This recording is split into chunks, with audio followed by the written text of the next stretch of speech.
नमस्कार, स्वागत है आप सभी का परीक्षा वर्ल्ड के इस यूट्यूब चैनल में। दोस्तों, जो हम 100 अति संभावित प्रश्नों की सीरीज स्टार्ट किए हुए हैं आरआरबी एंड टीपीसी और ग्रुप डी के लिए, उसके पार्ट 2 को आज हम कवर करेंगे तथा पार्ट 1 में हमने जो है 100 अति संभावित प्रश्नों को कवर करा दिया था जो कि जीव विज्ञान से रिलेटेड थे तथा आज का जो हमारा सेकेंड पार्ट है इसमें हम 100 अति संभावित प्रश्नों को कवर करेंगे। ये 100 अति संभावित प्रश्न होंगे रसायन विज्ञान के। तो इन प्रश्नों को आपको बिल्कुल ध्यान से पढ़ना है, बिल्कुल ध्यान से इनको परीक्षा में बैठने से पहले बिल्कुल ध्यान से इस वीडियो को देखना है, क्योंकि इस वीडियो से जो है ठीक डायरेक्टली आपके एग्जाम में 40 से 45 प्रश्न जरूर देखने को मिलेंगे। तो चलिए सेशन को शुरू करते हैं और देख लेते हैं फटाफट ये 100 अति संभावित प्रश्न कौन कौन से हैं। हाँ, ये जो 100 अति संभावित प्रश्न है ये वन लाइनर्स के फॉर्म में है, इनको हम जल्दी से कवर करेंगे। तो चलिए इन वन लाइनर प्रश्नों को हम देख लेते हैं कौन कौन से इंपॉर्टेंट प्रश्न हैं जिनको इस वीडियो में हमने सम्मिलित किया है। तो पहला प्रश्न हमारा क्या कह रहा है, तो एलपीजी जो गैस होती है, एलपीजी में जो है किन गैसों का मिश्रण होता है। तो एलपीजी में ब्यूटेन और प्रोपेन का मिश्रण होता है। जैसे आप ध्यान दीजिएगा, एलपीजी में ब्यूटेन और प्रोपेन का मिश्रण होता है। अगला इंपॉर्टेंट है, वह धातु जिसका गलनांक इतना कम है कि हाथ में ही पिघल जाती है। तो इस प्रकार की धातु को हम कहते हैं गैलियम। गैलियम का जो गलनांक होता है बहुत ही कम होता है। क्यों यह, तो इसे भी आप ध्यान दीजिएगा। अगला इंपॉर्टेंट है, इलेक्ट्रॉन का प्रतिकण कौन सा है। तो पॉजिट्रॉन होता है, तो आप इसे याद रखिएगा, इलेक्ट्रॉन का प्रतिकण पॉजिट्रॉन होता है। अगला इंपॉर्टेंट है, किन गैसों के मिश्रण का जो प्रयोग है गोताखोर सांस लेने के लिए करते हैं। तो ऑक्सीजन तथा हीलियम गैसों का जो मिश्रण है गोताखोर सांस लेने के लिए करते हैं। तो ऑक्सीजन तथा हीलियम इसका राइट आंसर है। अगला इंपॉर्टेंट है, एल्यूमिनियम धातु से बनाया गया मिश्र धातु क्या बनाने के काम आता है। तो एल्यूमिनियम से जो मिश्र धातु बनाया जाता है यह हवाई जहाज तथा रेल के डिब्बे के पुर्जे बनाने के काम आता है। आप इसे ध्यान दीजिएगा, एल्यूमिनियम के द्वारा जो मिश्र धातु बनाया जाता है वह मिश्र धातु हवाई जहाज तथा रेल के डिब्बे के पुर्जे बनाने के काम में आता है। अगला इंपॉर्टेंट है, कौन सा पदार्थ प्रकृति में 3 अवस्थाओं ठोस, द्रव एवं गैस में पाया जाता है। तो द्रव इसका राइट आंसर हो जाएगा। जो जल जो होता है, वाटर जो होता है, यह ठोस, द्रव और गैस इन तीनों अवस्थाओं में आपको मिल जाएगा। अगला इंपॉर्टेंट है, किस धातु को वायु में थोड़ी देर रखने पर उसके ऊपर हरे रंग की परत जम जाती है। तो तांबा इसका राइट आंसर हो जाएगा। तांबा में जो है उसको मान लीजिए थोड़ी देर हवा में आपको खुला रख दें तो उसके ऊपर जो है हरे रंग की परत जम जाती है। अगला इंपॉर्टेंट है, कृत्रिम वर्षा कराने के लिए किसका प्रयोग किया जाता है। तो सिल्वर आयोडाइड का हम इस्तेमाल करते हैं कृत्रिम वर्षा के लिए। अगला इंपॉर्टेंट है, यहाँ पे आपको याद रखना है, वह धातु जो बल्बों में फिलामेंट के रूप में प्रयोग में लाई जाती है उसका नाम होता है टंगस्टन। जो टंगस्टन धातु होती है यह बल्बों में फिलामेंट के रूप में प्रयोग में लाई जाती है। अगला इंपॉर्टेंट है, कार्बन अपर्याप्त ऑक्सीजन की उपस्थिति में जलाया जाता है तो कौन सी गैस निर्मित होती है। तो कार्बन मोनोऑक्साइड। आप याद रखिएगा, यदि कार्बन को जो है अपर्याप्त ऑक्सीजन की हम उपस्थिति में जलाते हैं तो उस कंडीशन में कार्बन मोनोऑक्साइड गैस उत्पन्न होती है। अगला इंपॉर्टेंट है, किस विधि द्वारा जो है मिश्रण में उपस्थित घटकों को पृथक किया जाता है। तो क्रिस्टलन विधि से जो है मिश्रण में जो उपस्थित घटक होते हैं उनको पृथक यानी कि अलग अलग किया जाता है। तो क्रिस्टलन विधि इसका राइट आंसर हो जाएगा। अगला इंपॉर्टेंट है, पेंसिल की जो लेड होती है वो किसकी बनी होती है।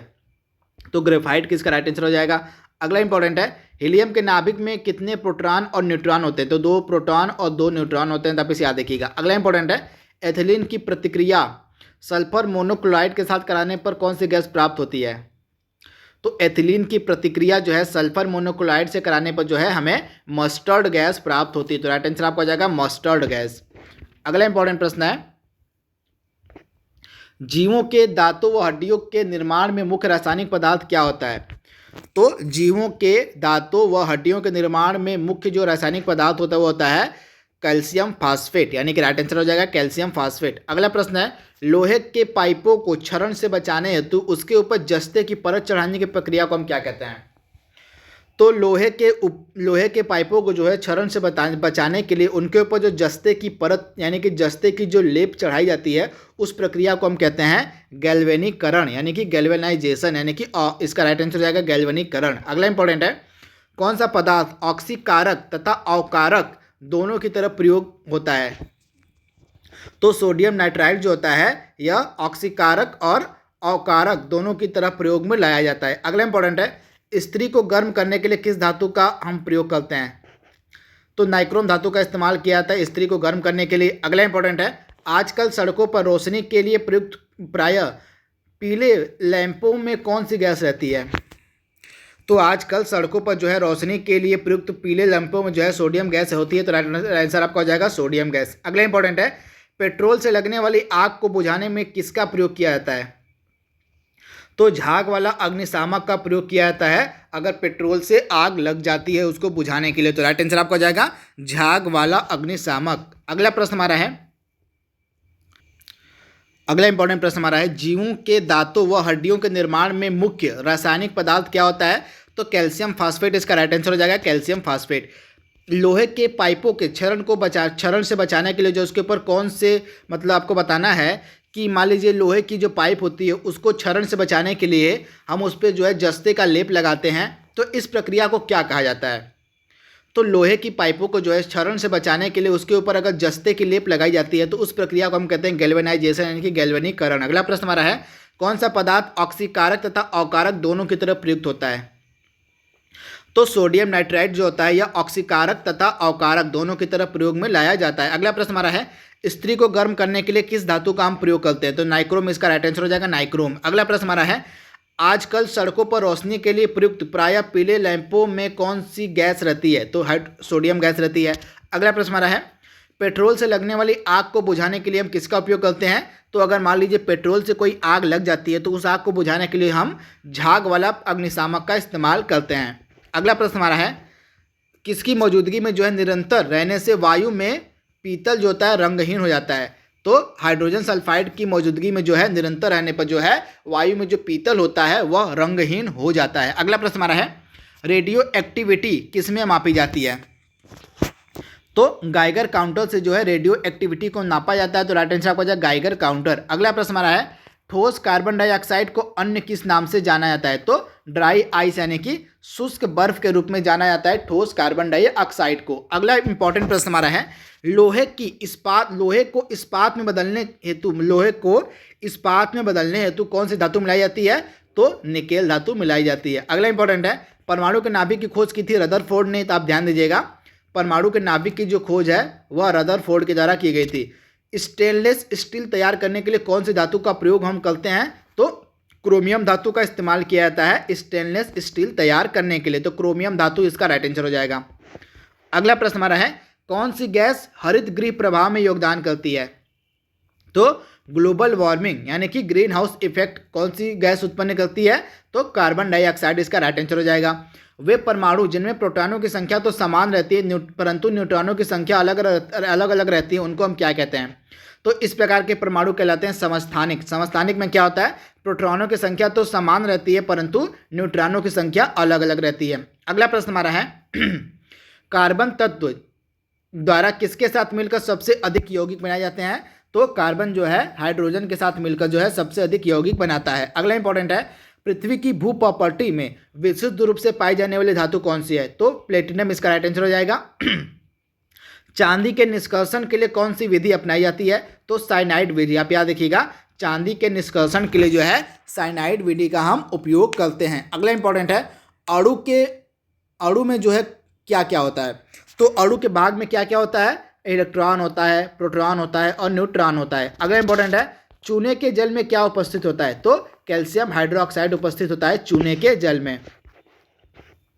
किस रेडियोधर्मी तत्व की किरणों का उपयोग जो है कैंसर के उपचार में किया जाता है? तो कोबाल्ट 60 का जो उपयोग है इसका जो है इस्तेमाल कैंसर के उपचार के लिए किया जाता है। अगला इंपॉर्टेंट है, वह सिद्धांत किसने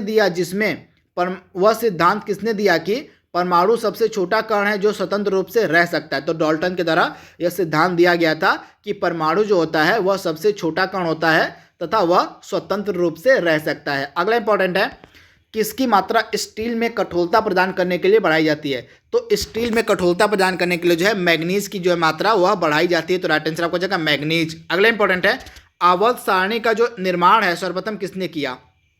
तो आवर्त सारणी का जो निर्माण है यह सर्वप्रथम किया गया था मेंडलीव के द्वारा। अगला इंपॉर्टेंट है, सर्वप्रथम किसने इलेक्ट्रॉन के तरंग प्रकृति की खोज की थी? तो डी ब्रोगली इसका राइट आंसर हो जाएगा। जो डी ब्रोगली थे इन्होंने सर्वप्रथम यानी कि पहली बार इलेक्ट्रॉन की तरंग प्रकृति की खोज की थी। अगला इंपॉर्टेंट है, एलपीजी में कौन सी गैस मुख्य रूप से प्रयुक्त होती है? तो ब्यूटेन गैस इसका राइट आंसर हो जाएगा। जो ब्यूटेन गैस होती है यह एलपीजी में मुख्य रूप से प्रयोग में लाई जाती है। अगला इंपॉर्टेंट है, एक ही प्रकार का परमाणु किस तत्व में मिलता है? तो प्राकृतिक तत्व जो होते हैं इनमें एक ही प्रकार का परमाणु देखने को मिलता है। अगला इंपॉर्टेंट है, रक्त कैंसर यानी कि ल्यूकेमिया को नियंत्रित करने के लिए किसका उपयोग किया जाता है? तो कोबाल्ट 60 का जो उपयोग है हम रक्त कैंसर यानी कि ल्यूकेमिया को नियंत्रित करने के लिए करते हैं।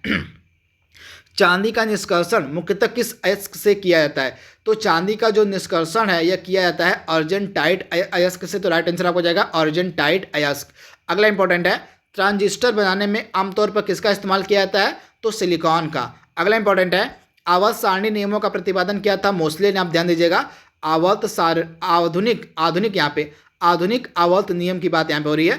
तो जो मॉडर्न आवर्त नियम है इनका जो प्रतिपादन किया गया था मोसले के द्वारा। अगला इंपॉर्टेंट है, चूने का पानी किसकी उपस्थिति के कारण जो है वायु में रखने पर दूधिया हो जाता है?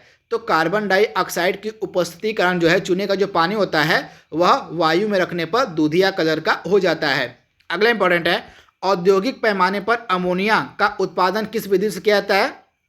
तो औद्योगिक पैमाने पर जो है अमोनिया का जो उत्पादन है वह हैबर विधि से किया जाता है। तो राइट आंसर आपको हो जाएगा हैबर विधि। अगला इंपॉर्टेंट प्रश्न हमारा है, फोटोग्राफी में कौन सा यौगिक प्रयोग में लाया जाता है? तो सिल्वर ब्रोमाइड जो होता है यह फोटोग्राफी में इस्तेमाल में लाया जाता है। तो राइट आंसर आपको हो जाएगा सिल्वर ब्रोमाइड। अगला इंपॉर्टेंट है, हैलोजन तत्व फ्लोरीन किसके साथ मिलकर अधिकतम यौगिक बनाता है? तो हैलोजन तत्व जो होता है फ्लोरीन यह जिनोन के साथ मिलकर जो है अधिकतम यौगिक बनाता है। तो राइट आंसर आपको हो जाएगा जिनोन के साथ। अगला इंपॉर्टेंट है, परमाणु के नाभिक के अवयव कौन से होते हैं? तो परमाणु के नाभिक में आपको मिलेंगे प्रोटॉन और न्यूट्रॉन। तो राइट आंसर आपको हो जाएगा प्रोटॉन और न्यूट्रॉन। अगला इंपॉर्टेंट है, रेडियो एक्टिविटी का आविष्कार किसने किया था? तो बेकुरल के द्वारा जो है रेडियो एक्टिविटी का आविष्कार किया गया था। अगला इंपॉर्टेंट है, कोल्ड ड्रिंक्स में दाब के अंतर्गत जो है कौन सी गैस उपस्थित रहती है? यानी कि कोल्ड ड्रिंक्स की जो बॉटल होती है उसमें कौन सी गैस भरी होती है? तो कार्बन डाइऑक्साइड गैस भरी होती है। तो राइट आंसर आपका हो जाएगा कार्बन डाइऑक्साइड। अगला इंपॉर्टेंट है, तांबा धातु की मात्रा की वृद्धि होने से मानव शरीर में कौन सा रोग उत्पन्न होता है? तो विल्सन नामक बीमारी होती है अगर किसी मनुष्य के शरीर में जो है तांबा धातु की वृद्धि हो जाती है। अगला इंपॉर्टेंट है, किसमें भारी जल का प्रयोग न्यूट्रॉन की गति को कम करने के लिए किया जाता है? तो भारी जल का जो इस्तेमाल है वह नाभिकीय रिएक्टर में किया जाता है मंदक के रूप में। तब इसे ध्यान दीजिएगा, मंदक यानी कि न्यूट्रॉनों की गति को कम करने के लिए जो है भारी जल का इस्तेमाल किया जाता है नाभिकीय रिएक्टरों में। अगला प्रश्न हमारा है, अर्धचालक की भांति जर्मेनियम धातु किसमें प्रयुक्त होती है? तो ट्रांजिस्टर में जो है अर्धचालक की भांति जो है जर्मेनियम धातु का इस्तेमाल किया जाता है। तो राइट आंसर आपका जाएगा ट्रांजिस्टर। अगला प्रश्न हमारा है, NaOH सूत्र वाले रासायनिक यौगिक का क्या नाम है? तो NaOH को हम कहते हैं कॉस्टिक सोडा। अगला प्रश्न हमारा है, ब्रह्मांड में कौन सा तत्व सर्वाधिक मात्रा में उपलब्ध है? तो हाइड्रोजन इसका राइट आंसर हो जाएगा। परमाणु संख्या किस सारणी पर आधारित है? तो आवर्त सारणी पर आधारित होती है। इसके बाद किस पदार्थ को जो है कटे स्थान पर लगाने से रक्त का बहना रुक जाता है? तो फेरिक क्लोराइड इसका राइट आंसर हो जाएगा। फेरिक क्लोराइड को जो है कटे स्थान पर लगाने से जो है रक्त का जो बहना होता है वह रुक जाता है। अगला इंपॉर्टेंट है, सीसा का निष्कर्षण मुख्य रूप से किस अयस्क से होता है? तो गैलेना नामक अयस्क से जो है सीसा का यानी कि लेड का निष्कर्षण होता है। प्लूटोनियम सबसे पहले किस रूप में उत्पादित किया गया था? तो जो प्लूटोनियम था सबसे पहले कृत्रिम रूप में उत्पादित किया गया था। अगला इंपॉर्टेंट है, किस तत्व की सबसे अधिक आवश्यकता बढ़ते हुए पौधों को होती है? तो नाइट्रोजन इसका राइट आंसर हो जाएगा। किस गैस का उपयोग वायुयान के टायरों में भरने के लिए किया जाता है? तो हीलियम गैस का जो उपयोग है यह वायुयान के टायरों में भरने के लिए किया जाता है। अगला इंपॉर्टेंट है, उस तत्व का द्रव्यमान संख्या कितनी होगी जिस तत्व में परमाणु में 2 प्रोटॉन 2 न्यूट्रॉन तथा 2 इलेक्ट्रॉन में? तो 4 इसका राइट आंसर हो जाएगा। जिस परमाणु में जो है 2 प्रोटॉन 2 न्यूट्रॉन और 2 इलेक्ट्रॉन होते हैं उसकी जो द्रव्यमान संख्या है उस तत्व की हो जाती है 4। अगला इंपॉर्टेंट है, बूझे चूने पर से क्या गुजार कर ब्लीचिंग पाउडर तैयार किया जाता है? तो बूझा हुआ चूना से जो है क्लोरीन को गुजार कर हम जो है ब्लीचिंग पाउडर तैयार करते हैं। तो राइट आंसर आपका हो जाएगा क्लोरीन को। अगला इंपॉर्टेंट है, पृथ्वी की भू प्रॉपर्टी पर सबसे अधिक मात्रा में पाया जाने वाला तत्व कौन सा है? तो पृथ्वी की भू प्रॉपर्टी पे जो है सबसे अधिक मात्रा में आपको मिलेगा ऑक्सीजन। अगला इंपॉर्टेंट है, यूरेनियम विखंड की सतत प्रक्रिया के लिए किस कण की जरूरत पड़ती है? तो न्यूट्रॉन की जरूरत पड़ती है, तो राइट आंसर आपका हो जाएगा न्यूट्रॉन। अगला इंपॉर्टेंट है, कौन सी गैस आकाश में बिजली चमकने से उत्पन्न होती है, तो नाइट्रोजन ऑक्साइड इसका राइट आंसर हो जाएगा, नाइट्रोजन ऑक्साइड। अगला इंपॉर्टेंट है, पारे को किस धातु के बर्तन में रखा जाता है, तो पारा जो होता है इसको लोहे के बर्तन में रखा जाता है, तो राइट आंसर आपका हो जाएगा लोहा। अगला इंपॉर्टेंट है, पानी में चीनी का घुलना व जल का वाष्प में बदलना किस प्रकार का उदाहरण है, तो यह एक भौतिक यानी कि फिजिकल एग्जाम्पल है। तो आप इसे याद देखिएगा, पानी में चीनी का घुलना और जल का वाष्प में बदलना यह एक भौतिक उदाहरण है। अगला इंपॉर्टेंट है, किसी एक सामान्य व्यक्ति के रक्त का पीएच मान कितना होता है, तो 7.35 से लेके 4.45 के मध्य होता है किसी एक सामान्य व्यक्ति के रक्त का पीएच मान। अगला प्रश्न हमारा है, ठोस कपूर का वाष्प में बदलना क्या कहलाता है, तो ठोस कपूर का वाष्प में बदलना कहलाता है ऊर्ध्वपातन यानी कि सब्लिमेशन। अगला प्रश्न हमारा है, किस कण में कोई द्रव्यमान और कोई आवेश नहीं होता फिर भी वह प्रचक्रण होता है, तो न्यूट्रिनो न्यूक्लियर इसका राइट आंसर हो जाएगा। अगला प्रश्न हमारा है, एल्यूमिनियम धातु को प्राप्त करने के लिए कौन सा अयस्क इस्तेमाल में लाया जाता है, तो बॉक्साइट अयस्क इसका राइट आंसर हो जाएगा, बॉक्साइट। अगला प्रश्न हमारा है, कितने कैरेट का जो सोना होता है वह 100% शुद्ध होता है, 24 कैरेट का जो सोना होता है वह 100% शुद्ध होता है। 18 कैरेट के सोने में 18 कैरेट के सोने में शुद्ध सोने का कितना प्रतिशत होता है, तो 75% होता है शुद्ध सोने का, अगर कोई सोना मान लीजिए 18 कैरेट का है तो। अगला इंपॉर्टेंट है, अशुद्धियाँ मिलाने पर द्रव के क्वथनांक पर क्या प्रभाव पड़ता है, तो अशुद्धियाँ मिलाने पर जो है किसी द्रव का जो क्वथनांक होता है वह बढ़ जाता है, यानी कि बॉइलिंग पॉइंट जो होता है उस द्रव का बढ़ जाता है अगर उस द्रव में जो है हम इम्प्योरिटीज यानी कि अशुद्धियाँ को मिला जाते हैं। अगला इंपॉर्टेंट है, खाना पकाने वाली एलपीजी गैस सिलेंडर में सुरक्षा दृष्टि से कौन सी गंध मिलाई जाती है, तो मिथाइल मरकैप्टन की जो गंध है वो मिलाई जाती है एलपीजी गैस सिलेंडर में, तो राइट आंसर आपका हो जाएगा मिथाइल मरकैप्टन। अगला इंपॉर्टेंट है, सभी हीलियम को छोड़कर अक्रिय गैसों की बाह्य कक्षा में कितने इलेक्ट्रॉन होते हैं, तो हीलियम को छोड़कर सभी अक्रिय गैसों की बाह्य कक्षा में टोटल 18 इलेक्ट्रॉन होते हैं। अगला इंपॉर्टेंट है, स्टेनलेस स्टील में कौन कौन से तत्व सम्मिलित होते हैं, तो स्टेनलेस स्टील में मिलेगा आपको लोहा, क्रोमियम और कार्बन। अगला इंपॉर्टेंट है, प्रकाश रासायनिक धूम कोहरे बनाते समय कौन सी गैस उत्पन्न होती है, तो प्रकाश रासायनिक धूम कोहरा बनाते समय जो है नाइट्रोजन ऑक्साइड गैस उत्पन्न होती है, तो राइट आंसर आपको हो जाएगा नाइट्रोजन ऑक्साइड। अगला प्रश्न हमारा है, अल्फा और बीटा किरणों की खोज किसने की थी, तो अल्फा और बीटा किरणों की जो खोज है की गई थी रदरफोर्ड के द्वारा, तो राइट आंसर आपका हो जाएगा रदरफोर्ड। अगला इंपॉर्टेंट है, सुपरसोनिक यान समताप मंडल में कौन सा पदार्थ विसर्जित करते हैं, तो नाइट्रस ऑक्साइड इसका राइट आंसर हो जाएगा नाइट्रस ऑक्साइड। अगला इंपॉर्टेंट है, वायु में किस पदार्थ की अधिकता होने पर पेड़ों की पत्तियां काली हो जाती हैं, तो सल्फर डाइऑक्साइड की जो है अगर वायु में अधिकता हो जाती है उस कारण से जो है पेड़ों की जो पत्तियां होती हैं वह काली पड़ जाती हैं, तथा ये जो सल्फर डाइऑक्साइड गैस होती है यह एसिड रेन यानी कि जो अम्ल वर्षा होती है उसके लिए जिम्मेदार गैस होती है। अगला इंपॉर्टेंट है, किसका परमाणु भार 12, परमाणु क्रमांक 6 और नाभिक में प्रोटॉन 6 होते हैं, तो कार्बन इसका राइट आंसर हो जाएगा। कार्बन में जो है परमाणु भार 12 होता है, इसका परमाणु क्रमांक 6 होता है और इसका नाभिक में जो प्रोटॉन होते हैं वो 6 होते हैं, तो कार्बन इसका राइट आंसर है। नागासाकी पर अमेरिका द्वारा गिराए गए परमाणु बम में किस पदार्थ का प्रयोग किया गया था, तो नागासाकी में जो है परमाणु बम जो अमेरिका के द्वारा गिराया गया था उस परमाणु बम में जो है प्लूटोनियम का इस्तेमाल किया गया था, तो राइट आंसर हो जाएगा प्लूटोनियम। अगला प्रश्न हमारा है, किस प्रक्रिया द्वारा समुद्री जल से शुद्ध जल प्राप्त किया जा सकता है, तो आसवन प्रक्रिया के द्वारा जो है समुद्री जल से शुद्ध जल प्राप्त किया जा सकता है, तो राइट आंसर आपको हो जाएगा आसवन विधि। अगला प्रश्न हमारा है, नाइट्रोजन के वायुमंडल में फ्लैश बल्बों में किस पर तार रखा जाता है, तो मैग्नीशियम। आप याद देखिएगा, नाइट्रोजन के वायुमंडल में जो है फ्लैश बल्बों में किसका तार रखा जाता है, तो मैग्नीशियम का तार रखा जाता है। अगला इंपॉर्टेंट है, ग्लूकोज को जो है एल्कोहल में कौन सा एंजाइम परिवर्तित करता है, तो ग्लूकोज को जो है एल्कोहल में जाइमेस एंजाइम परिवर्तित करता है, तो राइट आंसर आपका हो जाएगा जाइमेस। अगला इंपॉर्टेंट है, किस पदार्थ का जो प्रयोग है भारी मशीनों में स्नेहक के रूप में किया जाता है, तो ग्रेफाइट का जो इस्तेमाल है यह भारी मशीनों में स्नेहक के रूप में किया जाता है, तो राइट आंसर आपका आ जाएगा ग्रेफाइट। अगला इंपॉर्टेंट है, गैस का अणु भार उसके वाष्प घनत्व का कितना होता है, तो गैस का जो अणु भार होता है वह उसके वाष्प घनत्व का दोगुना होता है, तो राइट आंसर आपका आ जाएगा दोगुना। अगला इंपॉर्टेंट है, एक ही कक्ष में कितने इलेक्ट्रॉन होते हैं, तो उनमें विपरीत चक्रण होता है। तो 2 इसका राइट आंसर हो जाएगा। अगर मान लीजिए एक ही कक्ष में 2 इलेक्ट्रॉन होते हैं तो उनमें जो है विपरीत चक्रण होने लगता है। अगला प्रश्न है, क्लोरीन का उपयोग किस रूप में होता है? तो क्लोरीन का जो उपयोग है यह कीटाणुनाशक के रूप में किया जाता है। तो राइट आंसर आपका जाएगा कीटाणुनाशक। अगला प्रश्न हमारा है, नाभिकीय रिएक्टर में जो है आपको बताना है, नाभिकीय रिएक्टर में ईंधन का काम कौन सा पदार्थ करता है? तो नाभिकीय रिएक्टरों में जो है ईंधन के रूप में हम यूरेनियम का इस्तेमाल करते हैं। तो राइट आंसर आपका हो जाएगा यूरेनियम। अगला प्रश्न हमारा है, भविष्य का ईंधन किस गैस को कहा जाता है? तो हाइड्रोजन को जो है भविष्य का ईंधन कहा जाता है। अगला प्रश्न है, हीरे की खनिजी बनावट किस प्रकार की होती है?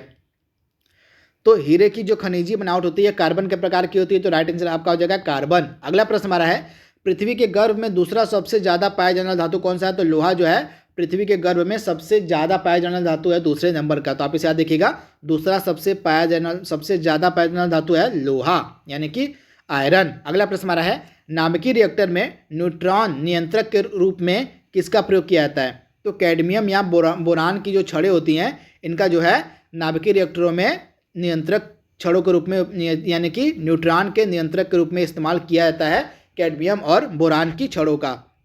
अगला प्रश्न हमारा है, फोटोक्रोमेटिक कांच में किसकी उपस्थिति के कारण जो काला रंग होता है? आपको बताना है कि जो फोटोक्रोमेटिक कांच होते हैं किसकी उपस्थिति के कारण जो है उनका रंग काला होता है? तो रजत ब्रोमाइड की उपस्थिति के कारण जो उनका रंग काला होता है। अगला इंपॉर्टेंट प्रश्न हमारा है, किस समस्थानिक का जो उपयोग है रेडियो एक्टिव आयु अंकन में चट्टानों की आयु ज्ञात करने के लिए किया जाता है? तो यूरेनियम का इस्तेमाल किया जाता है। तो राइट आंसर आपका जाएगा यूरेनियम। अगला प्रश्न हमारा है, कृतंकनाशी में किसका उपयोग किया जाता है?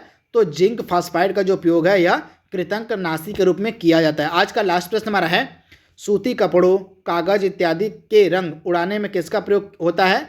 तो क्लोरीन का जो इस्तेमाल है यह सूती कपड़ों और कागजों का रंग उड़ाने में किया जाता है। तो क्लोरीन इसका राइट आंसर हो जाएगा। तो दोस्तों यहाँ पे हमने रसायन विज्ञान के 100 अति संभावित प्रश्नों को कवर कर लिया है। आई होप ये वीडियो आपको जरूर पसंद आएगा। तो आज के लिए बस इतना ही। Thank you, thanks for watching, thank you.